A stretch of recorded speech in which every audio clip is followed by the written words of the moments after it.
Subscribe to our YouTube channel and press the bell icon to get the latest updates. Hello and welcome to The Print. This is Anya Dhingra. I work as a reporter, as a special correspondent with The Print. Today we are going to discuss something very unfortunate, a very unforeseen challenge that has been thrown up due to the ongoing pandemic.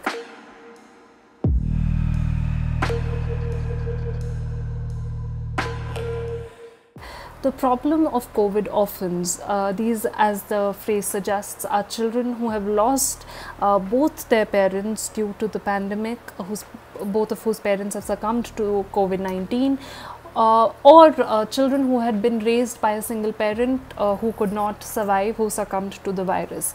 Now, some of you might remember the Women and Child Development Ministry, we reported earlier this week, has written to the Health Ministry saying that hospitals should be made to take declarations from adult patients of COVID-19 when they're being admitted to the hospital to say that their children should be handed over to so and so person if they do not make it, if they die. Now, this communication of the Women and Child Development Ministry has been prompted, of course, by a spate of such cases across the country of children being orphaned due to the pandemic, but also due to another problem, that is of social media posts that are being circulated widely on WhatsApp, on Twitter, on Facebook, which are sort of informally and, must I say, illegally putting up these children for adoption informally without following due protocol. Now, I know that the Women and Child Development Ministry has itself written to the Health Ministry that, you know, parents should sign declarations saying my child should be handed over to so and so person, but officials in the government have made it amply clear to us when we were reporting this piece that this does not mean that existing protocols for adoption in the country, which are pretty exhaustive, are not followed even in these cases. Exhaustive as they may be, adoption processes in India have to be followed even if children are orphaned due to the COVID-19 pandemic. Now, let me explain to you very briefly what these processes are. In India, adoption across the country is regulated by CARA, which is the Central Adoption Resource Agency, which works under the Women and Child Development Ministry. Now, this is a statutory body that is mandated to regulate adoptions across the country through adoption agencies, specialized adoption agencies, which it recognizes. So, what happens when you want to adopt a child? You are supposed to upload your document, your application on CARA. After this, someone, a social worker from a specialized adoption agency actually visits your house, conducts a home study, conducts a background check. Once you clear that background check, your profile is uploaded on the CARA website. You are provided with profiles of children who may be suitable to your application, and then the special adoption agency actually matches your profile with that of children who are already declared legally free for adoption. So once this matching takes place, then this application goes to the district magistrate's office.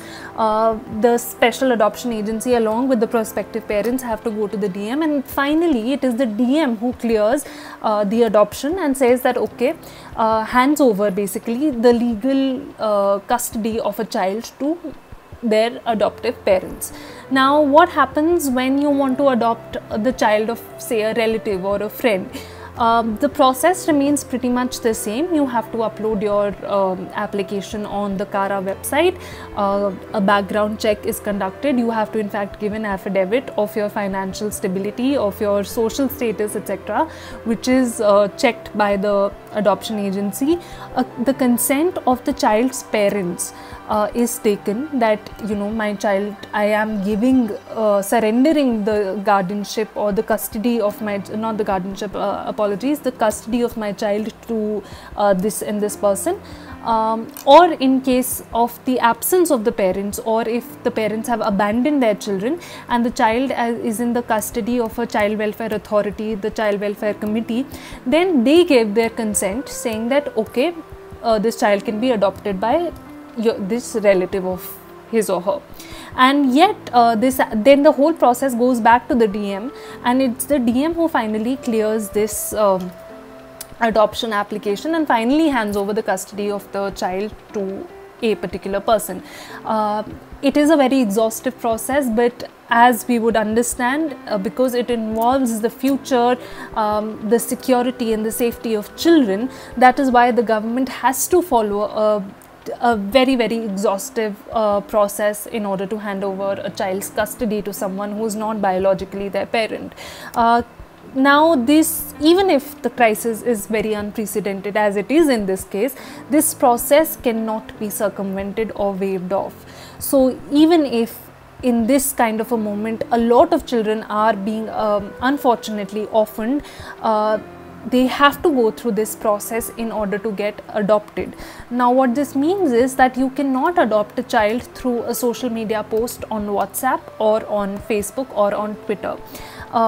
In fact, the authorities, including the Union Minister for Women and Child Development, Smriti Irani, has said very unequivocally that you cannot circulate these kind of posts which are putting up orphan children for adoption.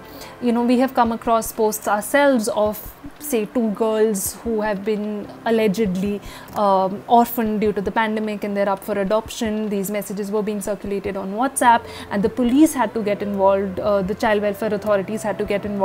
Now you must ensure that these messages are not circulated further, and what you must rather do is that such posts should be flagged to the child welfare committee of your district, or you can call the helpline 1098, which would sort of take cognizance of the case, which would first see the sort of the veracity of the post and then take cognizance and, you know, follow the rest of the protocol as per the adoption rules in the country. What this means is that these messages cannot be circulated.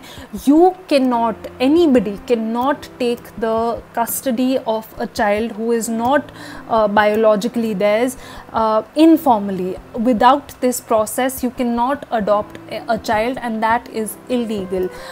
So exhaustive, as I said, exhaustive as they may be, these processes need to be followed even during a pandemic. What the government, through its communication that hospitals should get these declarations from parents, they are only trying to ensure that in the interim period, when the child has just lost a parent and the child is particularly traumatized and the child is particularly vulnerable, at that time the child is handed over to someone who the parents trusted. What this would also ensure is that in case these are the people who actually eventually end up adopting the child welfare committee would already be very, very sure that, you know, of these people's credentials. They would already know that these are people who the child's parents had trusted. So they will, so basically it will expedite the process, it will make the already burdened child welfare committee's task slightly easier. So the next time you come across such unfortunate posts on social media, well intentioned as they may be, they must be flagged as illegal to the relevant authorities. Thank you so much for watching this video. Keep following us on our website theprint.in and on our YouTube channel. Thanks so much for watching.